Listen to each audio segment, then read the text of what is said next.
Assalamualaikum dan salam sejahtera utama TVS 7 Januari 2021. Anda bersama saya Luqman Muhammad dan saya Akmal Saleh. Ikuti berita ini. Malaysia terus merekodkan peningkatan jumlah kes baru COVID-19 pada Khamis. Sebanyak 3,027 kes baru dicatatkan dan ia merupakan rekod kes harian tertinggi setakat ini. Daripada jumlah kes itu, sebanyak 3,021 kes merupakan jangkitan tempatan manakala 6 kes import. Ia sekaligus menjadikan jumlah keseluruhan kes COVID-19 di negara ini meningkat kepada 128,465 kes. Setakat ini, sebanyak 8 kes kematian baru direkodkan daripada jumlah keseluruhan iaitu 521 kematian. Sementara itu, di Sarawak, sebanyak 14 kes baru COVID-19 direkodkan pada Khamis yang dikesan di daerah Kuching, Sibu, Seri Aman, Miri dan Pusa menjadikan jumlah keseluruhan kes positif di negeri ini meningkat kepada 1,180 kes. Terdapat satu kluster baru dikesan iaitu kluster Keranji Tabuan di Kuching menjadikan jumlah keseluruhan kluster yang masih di Sarawak sebanyak 4 kluster termasuk kluster Mado, kluster Bah Sayap dan kluster Stutong.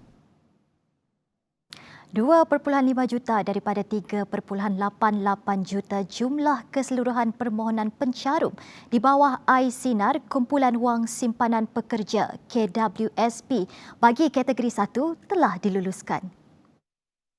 Kelulusan permohonan itu melibatkan nilai pengeluaran semasa sehingga 19.62 bilion ringgit dengan pembayaran bagi 2 bulan pertama melibatkan jumlah 10.07 bilion yang dilaksanakan secara berperingkat bermula 5 Januari lepas. Majoriti baki 1.4 juta permohonan yang belum diluluskan itu pula jatuh di bawah kategori 2 di mana akan mula dibuka pada 11 Januari 2021. Ahli yang tergolong dalam kategori 2 dinasihatkan untuk mula menyediakan dokumen-dokumen berkaitan bagi memastikan permohonan lancar dan cepat. Dokumen sokongan itu juga perlu sah dan tepat untuk menyokong permohonan. Untuk maklumat lanjut, pemohon boleh layari isinar.kwsp.gov.my sementara permohonan masih dibuka sehingga 30 Jun 2021. Kerajaan akan mengumumkan tarikh pembayaran fasa kedua Bantuan Prihatin Nasional 2.0 dalam masa terdekat. Menteri Kewangan Tengku Datuk Seri Zafrul Tengku Abdul Aziz berkata, proses semakan permohonan baharu dan rayuan masih dijalankan.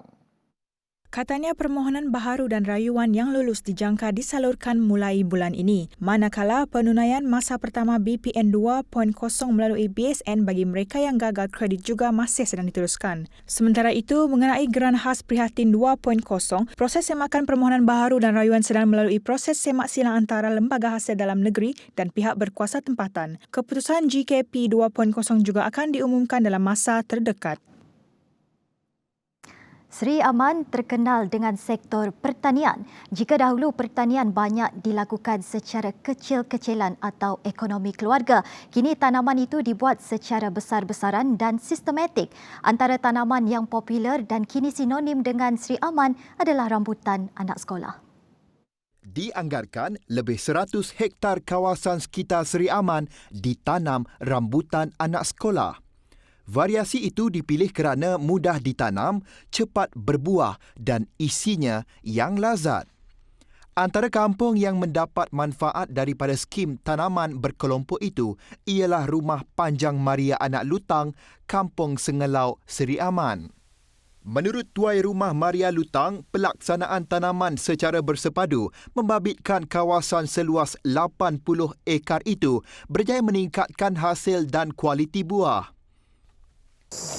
Dari dulu sekarang ya berbuah. Tidak dijual, orang tidak mau beli. Bukan kumban orang buah kampung. Jadi kedua kali kami jual gagak dekat sini bakal bungai. Ya baru bisa kak beli, padah kalau si lici, mutan lici, boleh orang beli. Selain bantuan penanaman, peserta turut dibimbing proses rehabilitasi pokok bagi memanjangkan hayat dan meningkatkan produktiviti.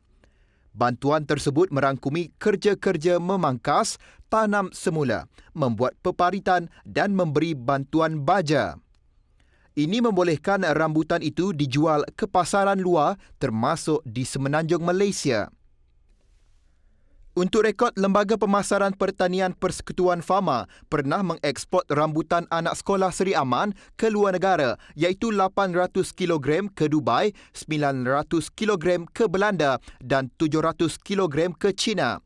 Sementara itu, Ahli Dewan Undangan Negeri Adun Simanggang, Datuk Francis Harden Hollis berkata, buah rambutan dari kampung Sengelau itu sudah berjaya menembusi pasaran Semenanjung Malaysia. So now pihak Fama bersetuju mau ambil buah ni. Sebab some quality one, grade A dia nggak ekspor pergi Semenanjung. B untuk pasaran kita punya, especially the local hotel, and then C go to market. But Fama will help them to do the marketing. Tidak susah. Sekarang ini baru. Dulu ini helak belakang pakai tambok. Jeti konkrit di Dermaga Kabong akan dibina di bawah projek transformasi luar bandar RTP Ahli Dewan Undangan Kabong Muhammad C. Kadir. Pembinaan itu akan dilaksanakan dalam masa terdekat dan bernilai RM500,000. Sementara itu, terdapat satu lagi projek yang akan dilaksanakan iaitu Jambatan Lama Perkuburan Islam Kabong. Jambatan yang bernilai RM300,000 itu bakal berwajah baru apabila dinaik taraf dan dijangka siap pada 25 Jun 2021. Pembangunan luar bandar terus dilaksanakan bagi memastikan jurang perbezaan antara bandar dan luar bandar dapat dikurangkan. Untuk itu, kerajaan terus komited dalam melaksanakan pelbagai program pembangunan menerusi peruntukan yang disediakan. Pada Khamis, Ahli Parlimen Batang Lupar, Datuk Seri Rohani Abdul Karim menyerahkan dana berjumlah RM419,000 di bawah peruntukan projek kecil luar bandar MRP dan projek mesra rakyat kepada 24 persatuan JKKK dan surau di kawasan Sebuyau. Hari ini insyaAllah kita akan membangkan peruntukan MRP dan juga PNR kepada 24 buah persatuan JKK dan surau, di mana hari ini jumlah peruntukan adalah RM419,000. Ya, ini. Dan saya harap peruntukan ini akan digunakan sebaik-baiknya seperti yang dimohon di dalam permohonan pengeluaran dan pengeluaran. Penyerahan geran adalah seperti membaik pulih parit, menaik taraf jalan, membaik pulih tabika kemas, membina jeti, membaik pulih atap dan membiayai pembinaan astaka dan gelanggang sekolah. Dalam pada itu, penduduk dari Kampung Mambai berasa bersyukur kerana ada pembinaan jeti nelayan air tawar bagi memudahkan nelayan untuk beroperasi dengan geran yang disalurkan berjumlah RM25,000. Baru pertama ini saya mau mula sebab kini tu dia orang susah mau ambil udang. Nangkap udang pun susah sebab jalan jeti si ada. Bagi jalan si tahu madah lah sebab jalan lumpur pasir. Sebab pasir kelalu gila lumpur, tidak susah mau naik kalau air kecil. Dalam majlis yang sama, Rohani mahu rakyat terus mematuhi prosedur operasi standard yang ditetapkan terutama ketika Perintah Kawalan Pergerakan Pemulihan masih lagi dikuatkuasakan. Beliau menegaskan pelaksanaan SOP adalah untuk keselamatan demi kebaikan bersama. Kekerapan kemalangan di Lebuh Raya Pen Borneo menyebabkan unit Lebuh Raya Pen Borneo Jabatan Kerja Raya JKR Sarawak mewajibkan semua kontraktor pembinaan mempunyai pengurusan trafik yang cekap dan efisien. Setiap pasukan trafik adalah terdiri daripada mereka yang terlatih dan wajib mematuhi tata cara pengurusan trafik yang telah ditetapkan oleh pihak berkuasa. Pegawai Pengurusan Trafik Kanan Subunit Pengurusan Trafik Lawrence Robert Tasser berkata, setiap pasukan pengurusan trafik dari setiap kontrak pakej kerja WPC diterajui seorang pegawai pengurusan trafik yang cekap dalam mengemaskini laporan aktiviti harian di kawasan masing-masing. Laporan aktiviti harian juga katanya mesti dikemas kini melalui aplikasi WhatsApp yang dipantau ketua unit, pengurus zon wilayah dan pegawai-pegawai pengurusan trafik dari kontraktor. Pasukan pengurusan trafik di setiap WPC akan bertindak segera sekiranya terdapat aduan daripada orang awam berhubung masalah trafik yang disebabkan kerja-kerja pembinaan lebuh raya Pen Borneo. Orang ramai boleh menyalurkan maklumat atau sebarang aduan melibatkan JKR Sarawak menerusi tali khidmat sarawak.gov.my tali khidmat atau hubungi di talian 082 555 999. Bersua kembali. Prihatin dengan golongan yang memerlukan yang di-Pertuan Agong Al-Sultan Abdullah Riayatuddin Al-Mustafa Billah Shah berkenan meninjau situasi bencana banjir di sekitar Pahang melalui udara menggunakan helikopter Tentera Udara Diraja Malaysia PDRM pagi Khamis. Menerusi perkongsian di laman Facebook Istana Negara, baginda berangkat dari Pangkalan Udara TUDM kira-kira jam 9 pagi Khamis. Suri Paduka Baginda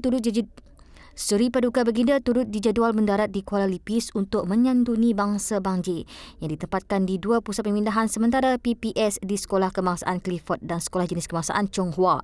Selain meninjau, baginda juga berkenan mengurniakan sumbangan kepada mangsa banjir bagi meringankan beban mangsa. Terdahulu, Al-Sultan Abdullah bersama Raja Pemaisuri Agong Tunku Azizah Aminah Maimunah Iskandariah berkenan membantu sendiri meredah banjir di lebuh raya Pantai Timur untuk melaut bangsa banjir di sekitar Maran Pahang. Pilihan Raya Negeri Sarawak ke-12 boleh diadakan semasa tempoh Perintah Kawalan Pergerakan Pemulihan PKPP sekiranya semua pihak bekerjasama mematuhi garis panduan COVID-19.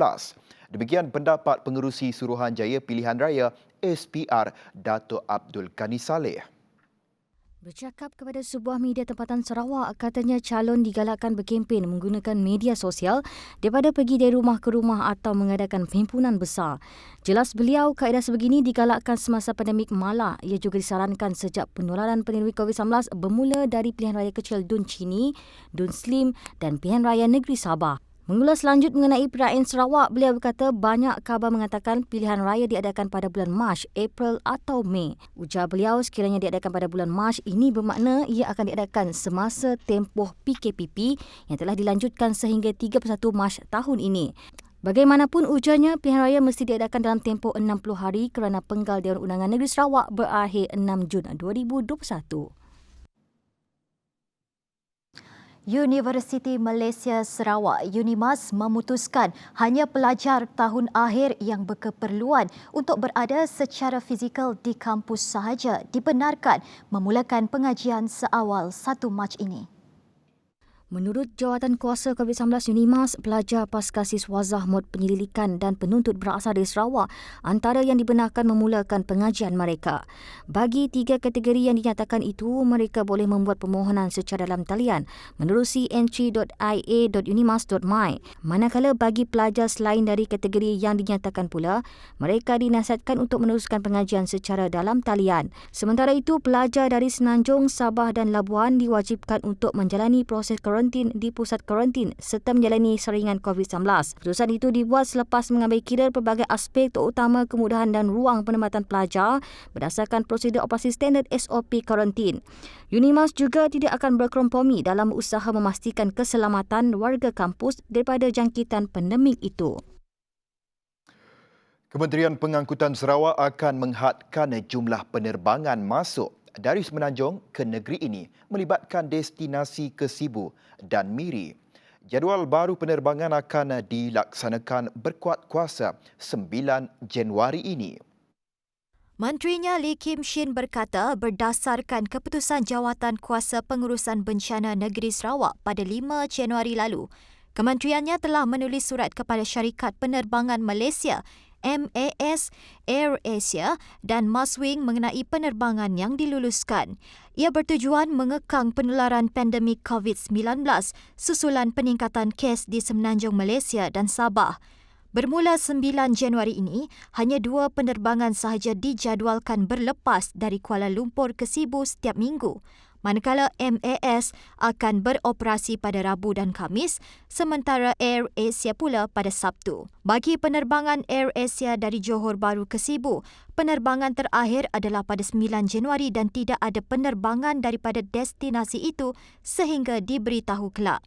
Tegas Lee, semua syarikat penerbangan hanya perlu menjual tiket penerbangan mengikut jadual penerbangan yang diluluskan. Sebarang pembatalan penerbangan harus dibuat lebih awal serta memberi notis kepada penumpang bagi mengelakkan masalah yang tidak diingini berlaku. Hasrat Kementerian Kesihatan Sarawak mencari sukarelawan untuk mengambil bahagian dalam kajian berkaitan vaksin COVID-19 mendapat reaksi positif orang ramai. Ini antara reaksi mereka. Satu, ada masalah. Untuk kerja-kerja sukarelawan ni memang saya suka. Lagi satu, Eli dapat membantu. Untuk tahu keberkesanan vaksin itu okey ke tak okey ke. Disebabkan Ketua Menteri Sarawak menyatakan bahawa dia akan memberi vaksin percuma kepada 400 orang. So saya sedialah menjadi sukarelawan untuk menerima vaksin tersebut. Kami sanggup volunteer lah. Sebab apa? Mungkin banyak orang siapa yang nak volunteer untuk ambil. Bukan kami, pandai ambil je lah. Majoriti orang wajar kadang-kadang suka ambil risiko lah. Ya, salah sikit juga untuk membuka mata orang. Supaya orang percaya kalau yang cuma kasih. Kan itu pun banyak kontroversi juga dalam lama sosial dah. Pun ada 400 orang kami sanggup menerima kan. Pun kami seorang kami senang. Ya bagus lah. Yang belum maju sanggup sebab saya rasa ini vaksin mungkin kompeten untuk vaksin ni lah. Kalau ini vaksin sudah keluar, saya rasa memang itu sudah kompeten lah. So saya rasa safety lah. Sebanyak 150,000 isi rumah bakal menikmati pemberian e-rebat menerusi pembelian peti sejuk dan penyaman udara cekap tenaga tahun ini. Rebat berjumlah RM200 itu merupakan peruntukan RM30 juta yang diluluskan dalam belanjawan 2021. Menteri Tenaga dan Sumber Asli Datuk Dr. Samsul Anwar Nasarah berkata, pemberian itu melibatkan pembelian peti sejuk dan penyaman udara cekap tenaga berlabel 4 atau 5 bintang, buatan tempatan atau yang dikilangkan serta mendapat persijilan Siri Malaysia. Ia juga merupakan rebat di bawah program Sustainability Achieve via Energy Efficiency 2.0. Pengguna yang layak memohon rebat ini termasuklah pemilik akaun yang berdaftar dengan syarikat utility seperti Tenaga Nasional Berhad, Sabah Electricity Sendirian Berhad, Sarawak Energy Berhad dan Nur Power.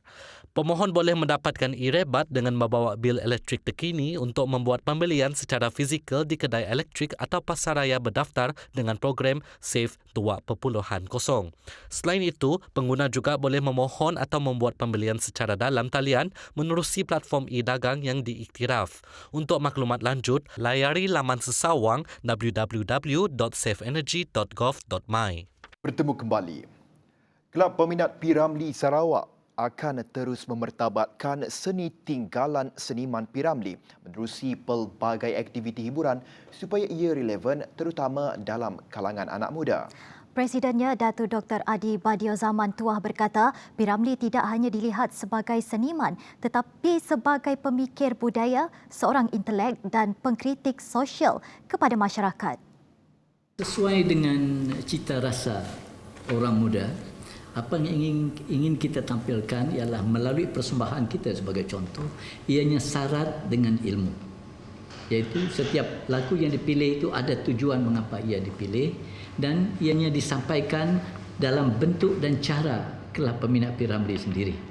Kerana dengan cara itu, maka para belia itu akan dapat melihat bahawa karya tinggalan seniman agung P. Ramlee itu dapat ditafsir mengikut kemampuan dan keupayaan masing-masing. Tambahnya lagi, perjuangan KPPRS mampu diteruskan dengan adanya penyertaan anak-anak muda di masa akan datang. Setakat ini, KPPRS mempunyai 295 orang ahli dengan ahli termuda berusia 7 tahun sejak ditubuhkan pada tahun 2012. Dalam perkembangan yang sama, pihaknya juga berhasrat untuk menjalin kerjasama dengan TVS bagi membuka ruang karya P. Ramlee disampaikan dengan lebih meluas. Kerjasama ini juga jelasnya khusus untuk membentuk jati diri dalam kalangan remaja, berpandukan kepada karya seni dan mesej yang ditinggalkan seniman P. Ramlee. Pasukan Gerakan Am PGA Brigade Sarawak berjaya menempaskan cubaan menyeludup rokok dan minuman keras bernilai hampir RM3 juta.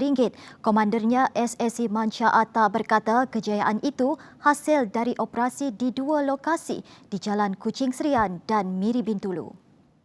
Jelas Manca sebanyak 5,000 karton rokok putih dan 1,610 kotak minuman keras jenis tin serta 87 kotak minuman keras telah dijumpai di sebuah bengkel batu 13 Jalan Kuching Serian. 3 buah lori disita dan 5 lelaki tempatan turut ditahan bagi membantu siasatan. Kesemua barang rampasan dan tangkapan kemudian diserahkan kepada Ibu Pejabat Polis Daerah Padawan untuk siasatan lanjut. Manakala bagi kes di Miri pula, kejayaan unit Risik Batalion telah menemui pelbagai jenis rokok kretek yang dianggarkan bernilai RM1.7 juta. Kedua-dua kes ini disiasat di bawah Seksyen 135-1-D Akta Kastam 1967. Hasutan Presiden Donald Trump yang menyebabkan rusuhan ganas di Kapital Amerika Syarikat bagaikan menegakkan benang yang basah. Ribuan penyokong pro-Trump menyerbu Kongres ketika ahli parlimen mengira undi pilihan raya untuk mengesahkan kemenangan Joe Biden. We will never give up. We will never concede. It doesn't happen. You don't concede when there's theft involved. And I hope Mike is going to do the right thing. I hope so. I hope so. Because if Mike Pence does the right thing, we win the election. All Vice President Pence has to do is send it back to the states to recertify. And we become president, and you are the happiest people. Sekurang-kurangnya 4 penyokong tegar Presiden Amerika Syarikat Donald Trump maut dalam kejadian rusuhan keganasan di bangunan Kapitol, Washington. Sementara itu, sekurang-kurangnya 14 anggota polis cedera, termasuk seorang parah. Setakat ini, menurut laporan polis Washington, 52 orang ditahan, 47 daripadanya kerana melanggar perintah berkurung.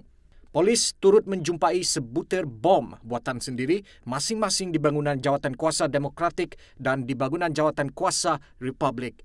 Senjata api dan bom botol turut dijumpai di dalam sebuah kenderaan di pekarangan Kapitol. Kita beralih ke perkembangan sukan. Sarawak United FC tampil mengutamakan anak jati negeri dalam mengharungi kancah Liga Perdana pada musim depan. Ketua Jurulatih E. Elavarasan berkata sebanyak 11 pemain musim lepas dikekalkan dengan penambahan beberapa muka baru menjadikan anak Sarawak adalah majoriti dalam pasukan tersebut pada musim depan.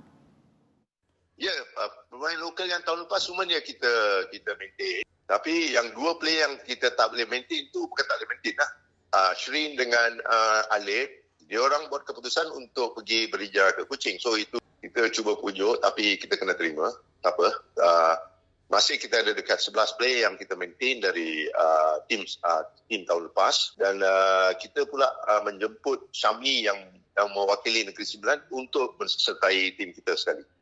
Masih ada majoriti lah sebab keseluruhan timnya dalam 25 orang, 4 foreigner 20.